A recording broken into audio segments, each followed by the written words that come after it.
Secular Gujarat ન્યૂઝમાં આપનું સ્વાગત છે। વડોદરા શહેરના ફતેપુરા અદાણીયા પુલ 4 રસ્તાથી ઠેકરનાથ સ્મશાન જવાના મુખ્ય માર્ગ પર આવેલ દુકાનો અને લારી ગલ્લાવાળા દ્વારા કરેલ ગેરકાયદે દબાણો દૂર કરવાની સૂચનાઓ આપવામાં આવી।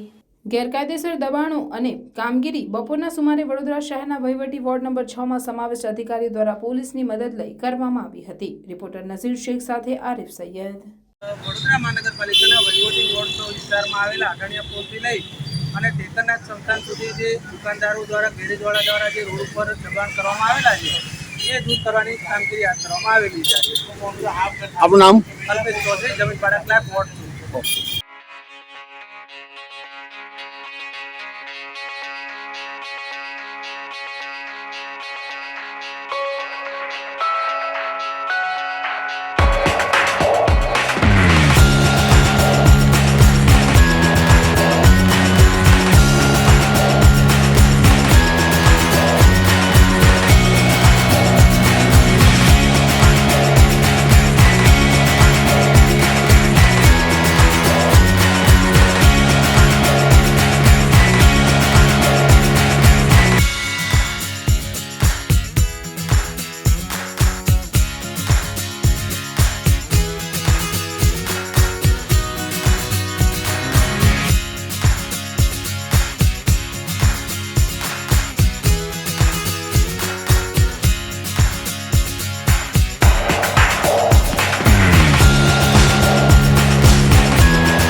સમાચારોની અવનવી અપડેટ્સ માટે જોતા રહો સેક્યુલર ગુજરાત ન્યૂઝ। સાથે સેક્યુલર ગુજરાત ન્યૂઝ ચેનલને લાઇક, શેર અને સબસ્ક્રાઇબ કરો અને બેલ આઇકોન દબાવીને સમાચારોની ઝડપી માહિતી મેળવો।